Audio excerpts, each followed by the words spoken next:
আসসালামু আলাইকুম এভরিওয়ান। আজকের ভিডিওটা আপনাদের সাথে শেয়ার করব জামাইয়ের খুব সুন্দর একটি পাঞ্জাবির কাপড়কে কেটে তারপরে হচ্ছে আমি আমার জন্য একটি খুব কিউট একটা কোট সেট অথবা টপস বলতে পারেন বা কুর্তি বলতে পারেন। তো আমি কুর্তি বানাচ্ছি, আপনাদের সাথে কুর্তি শেয়ার করছি। তো এটা হচ্ছে এক ছাটা গোল জামা যেরকম কাটিং করে আমি ঠিক সেম ভাবে কাটিং করব। তো ফার্স্টে আমি জামার পিছনের পার্টটি কেটে নিচ্ছি। এটা হচ্ছে আমি কোট কলার দিয়ে তারপরে আমি জামাটি বানাবো, তৈরি করবো। তো ফার্স্টে আপনারা ছবিতে দেখেছেন। তো আমি এটাকে পার্ট পার্ট করে দিব, যেহেতু পুরো ডিটেলস সহকারে আপনাদের সাথে শেয়ার করব, তাই এটা হচ্ছে আমি পার্ট পার্ট সহকারে আমি সম্পূর্ণ ভিডিওটি আপনাদের সাথে শেয়ার করব।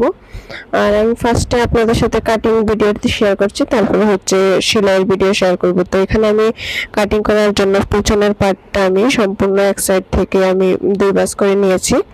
তারপরে হচ্ছে লম্বায় আমি মার্ক করেছিলাম, লম্বায় 43 ইঞ্চি নিয়েছি। আমার মেইন লম্বা হচ্ছে 40 ইঞ্চি।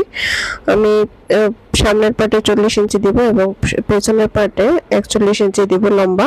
তো আমি সামনের পার্টটা একটু শর্ট রাখবো, তাই জন্য আমি পিছনের পার্ট যেহেতু আগে কাটিং করছি, পিছনের পার্ট আমি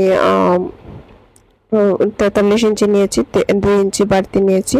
নিয়ে তারপরে হচ্ছে আমি কাঁধের মাপ নিয়েছি 7.5 ইঞ্চি এবং আরমোলের মাপ নিয়েছি আমি 6 ইঞ্চি এবং আমার বডি যতটুকু আছে সেই মেজারমেন্ট থেকে আমি 1 ইঞ্চি বাড়তি করে নিয়েছি। তারপরে হচ্ছে আমি কাঁধ থেকে কোমরের মাপ নিয়েছি, এখানে আমি 15 ইঞ্চি নিয়েছি। তারপরে কোমরের যে মাপটা আছে সেটা দিয়েছি। তারা আপনারা আপনাদের এক গোল জামা যেভাবে কাটিং করেন বা কামিজ যেভাবে কাটিং করেন ঠিক সেমভাবে কামিজের মেজারমেন্ট অনুযায়ী নিতে পারেন। তো আমি বডি মেজারমেন্ট নিয়ে তারপরে হচ্ছে আমি এক সাইড থেকে মার্ক করে দাগ দিয়ে নিয়েছি। আর এটা যেহেতু জামার কালার আর চকের কালার সেম, তাই আমার দাগগুলো দেখা যাচ্ছে না, তাই আমি নিচের দিকে লিখে দিয়েছি কতটুকু মাপ কি কোনটা কতটুকু মাপ নিয়েছি। তো আপনারা অবশ্যই একটু কষ্ট করে খেয়াল করে দেখে নেবেন, তাহলে আপনারা খুব সহজে বুঝতে পারবেন।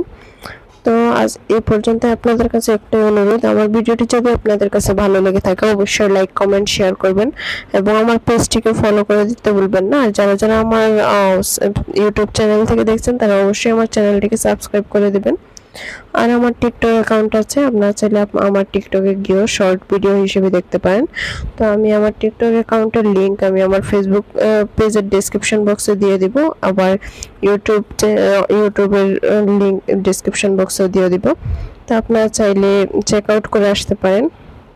তো আমি জামার পিছনের পার্টটি কেটে নিয়েছি, এখন আমি সামনের পার্ট কাটবো। তো সামনের পার্ট কাটার জন্য আমি সেম ভাবে একটি ভাঁজ করে নিয়েছি একটি ভাঙ্গা দিয়ে, বাকি কাপড়গুলোকে আমি ভাঙ্গা দিয়ে নিয়েছি। আর এখানে হচ্ছে আমার ফার্স্টে বলতে ভুলে গিয়েছি, এখানে হচ্ছে আমার মোট 3.5 গজ পরিমাণ কাপড় আছে, যেহেতু এটা হচ্ছে একটা পাঞ্জাবির কাপড়, তো তাই বেশি কাপড় ছিল। তো আমার পুরো কাপড় লাগেনি, আর আধা গজ কাপড় বেঁচে গিয়েছে। তো দেখুন আমি এখন সামনের পার্টটি কাটিং করব।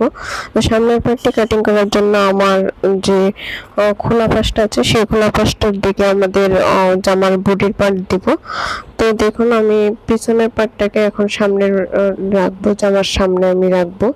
পেছনের পার্টটিকে আমি জামার সামনে আনার আগে আমি যে খোলা পাশটা আছে সেখান থেকে আমি 1 ইঞ্চি ডিপ করে আমি ভিতরের দিকে মেজারমেন্ট মার্ক করে নিয়েছি, লম্বা লম্বিভাবে দাগ দিয়ে নিয়েছি। তারপরে হচ্ছে আমি জামার যে সামনের পার্টটা আছে সেটার হচ্ছে আমি লম্বায় নিয়েছি। তো এখানে আমি ভুল করে লিখছি 43 ইঞ্চি, আমি কিন্তু 42 ইঞ্চি নিয়েছিলাম।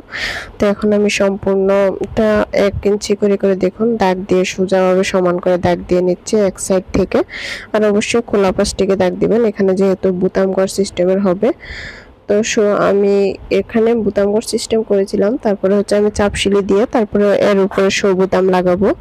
তো আমি এখন জামার পিছনের পার্টটিকে সামনের পার্টের উপরে রেখেছি, রেখে তারপরে আমি বডির যতটুকু মেজারমেন্ট আছে সেই মেজারমেন্ট অনুযায়ী মার্ক করে নিয়েছি। এক সাইড থেকে আমি মার্ক করে নিয়েছি, এখন আমি সেই মার্ক অনুযায়ী আমি এখন কাটিং করব। তো তার আগে আমি যে জামার রাউন্ডটা আছে রাউন্ডটা আমি সামনে পিছনের পার্টে যেরকম 1 ইঞ্চি উপরের দিকে ডিপ করে আমি উপরে নিয়ে তারপরে আমি রাউন্ড করে কেটেছিলাম, ঠিক সেম ভাবে সামনের পার্টও 1 ইঞ্চি উপরে আমি ডিপ করে তারপরে রাউন্ড করে কেটে নিয়েছি। তো এই তো এখন আমি জামার গলাটা আমি কাটিং করব। তো আমি সামনের পার্টের গলা কাঁধের মাপ নিয়েছি 3 ইঞ্চি এবং গলার লম্বায় নিয়েছি 3 ইঞ্চি, নিয়ে তারপরে গোল গলা শেপ করে কেটে নিয়েছি। সামনের পার্ট হচ্ছে এই মাপ। এখন আমি পিছনের পার্ট কাটিং করব। তো পিছনের পার্টের জন্য আমি জামার গলার কাঁধ নিয়েছি 3 ইঞ্চি এবং গলার ডিপ নিয়েছি আমি 1 ইঞ্চি। 1 ইঞ্চি ডিপ নিয়ে তারপরে হচ্ছে আমি এখন সেম ভাবে গোল গলার মতো করে একটু শেপ করে কেটে নেব। তো কাটা হয়ে গেছে। তারপরে হচ্ছে আমার এতটুকুই আমার কাটিং ভিডিও। আমি আমার পাফ হাতা দিয়েছিলাম। তো পাফ হাতা আমি আপনারা যেরকম নর্মাল হাতা কাটিং করেন ঠিক সেম ভাবে আমি হাতা কাটিং করেছি। আমার এখানে শর্ট আকারে আমার হাতার ডিজাইন দেওয়া আছে। সো নেক্সট ভিডিওতে দেখা হবে। আপনারা অবশ্যই নেক্সট ভিডিওর জন্য অপেক্ষা করেন। আজকের মতো এই পর্যন্ত। আল্লাহ হাফেজ।